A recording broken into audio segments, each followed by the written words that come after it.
My fellow New Yorkers, this is a city built on innovation and technology, a place where we celebrate progress and look to the future. But even as we have created jobs, opportunity, and prosperity with new technology, there have been unforeseen consequences and new dangers, especially when it comes to social media's effect on the mental health of our young people. Over the past decade, we have seen just how addictive and overwhelming the online world can be, exposing children to content they are not ready for, disrupting the educational process, and seriously damaging their self-esteem and well-being.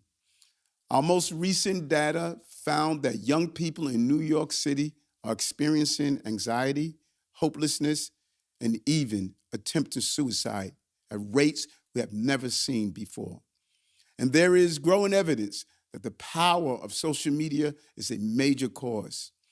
This is a serious problem that must be addressed now. That is why earlier this morning, our administration filed a lawsuit against the companies that own 5 major social media platforms: TikTok, Instagram, Facebook, Snapchat, and YouTube.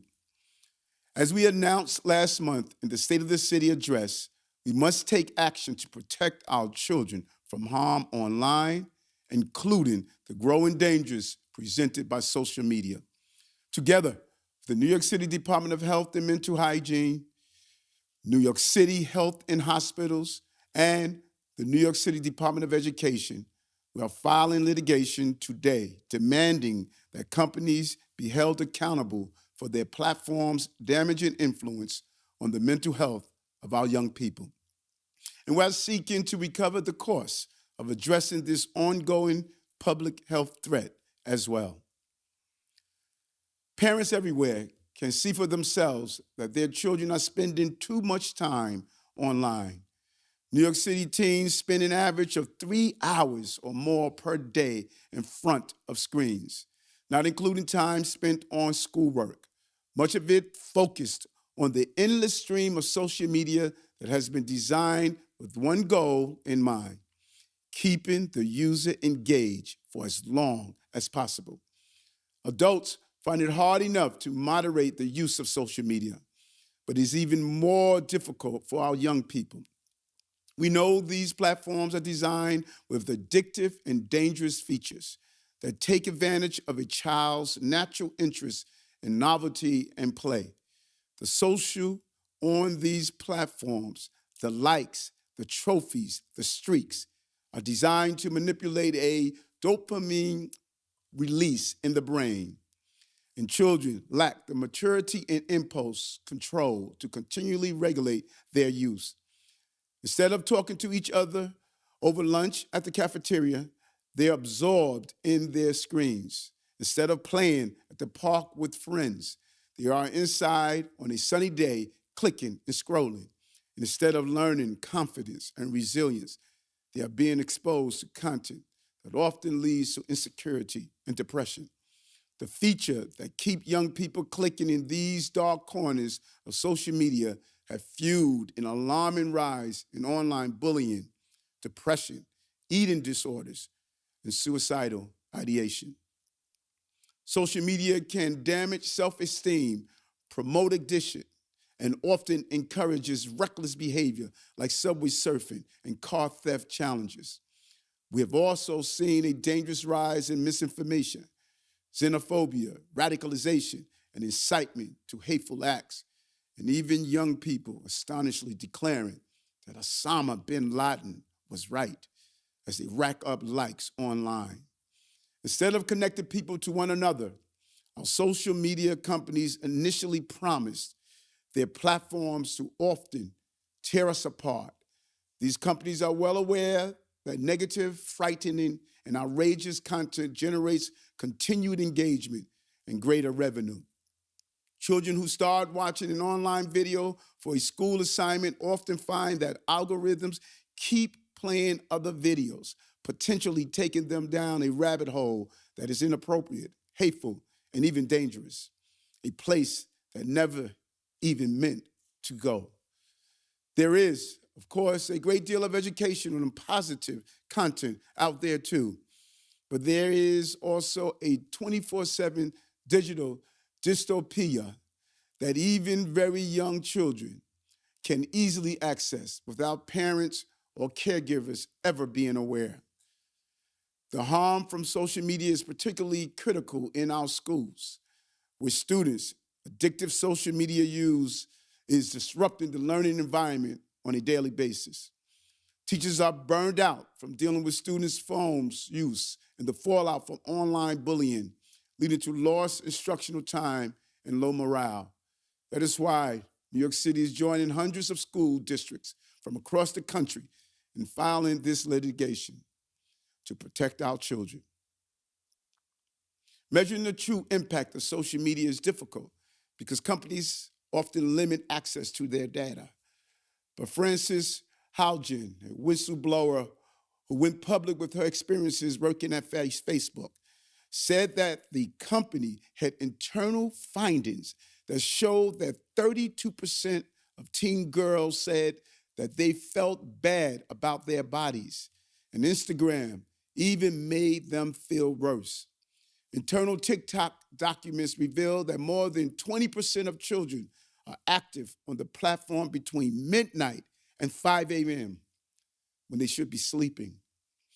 In recent years, there was a 40% increase in high school students reporting persistent sadness and hopelessness.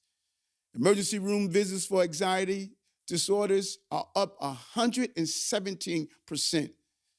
And nationwide, suicidal rates for youth are up an alarming 57%. These are not just numbers. These are our children. And this is not a reality we can accept or normalize.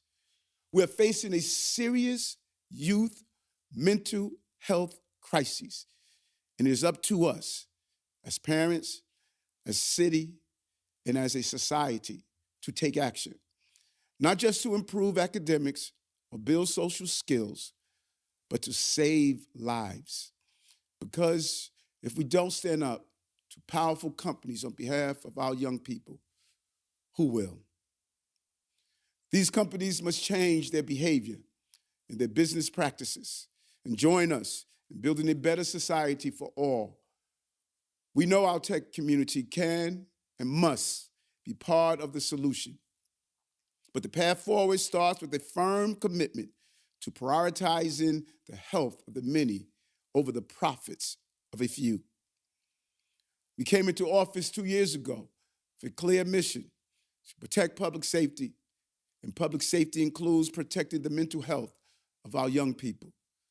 We do all we can to keep our children safe from gun violence, drugs, and climate change, and make sure they have access to education, health care, and all the services that they need. Now, we must support families fighting the harmful effects of unregulated social media. Just as we protect them from air pollution and other environmental dangers, that is why Dr. Vassan issued a health commissioner's advisory last month declaring social media a public health hazard, and why we are filing this lawsuit today. New York is the first major American city to take combined steps of this magnitude and call out the danger of social media clearly and directly, just as the Surgeon General did with tobacco and guns. We are treating social media like other public health hazards. We're following up the advisory with this lawsuit to ensure that tech companies take responsibility for the impact of their products. Not only do we aim to hold TikTok, Meta, Snapchat, and YouTube accountable for their role in creating the youth mental health crisis in New York City by purposefully manipulating and addicting children and teens to social media applications, but we seek to hold them financially responsible for what they cost our city year after year. We spend over $100 million on youth mental health programs each year alone, even as these corporations reap billions of dollars of profit at the cost of young people's emotional, mental, and physical health. Young New Yorkers have told us about wanting to have a healthier relationship with social media and wanting to spend more time offline connecting with friends, but they need help. That is why today we're also releasing our social media action plan, which will help us chart a new course forward in several key areas. First, we are advocating for state and federal policymakers to put in place laws that require social media companies to ensure that their platforms are safe for youth mental health. Second, we will be providing media literacy and education to support our young people and families. This includes promoting tech-free zones to encourage young people to socialize in person. And finally, our action plan will study the long-term impacts of social media on our youth to understand how New York City can better address the harm caused by these platforms. Tech companies should agree to share their data with us and open their books to independent research as part of that effort. These companies have been a partner here in New York City, but friends need to be honest with one another. We know that some have begun working to tackle these issues. While we welcome those efforts, this entire industry must do far more. We must have enforceable and agreed upon standards, not a patchwork of voluntary fixes that ultimately shifts the burden right back to parents, teachers, and young people. Our children, our families, and our future are more important than that, and more important than profit. That is why we are taking bold actions on behalf of millions of New Yorkers, an important step in a larger reckoning that will shape the lives of our young people, our city, and society for years to come.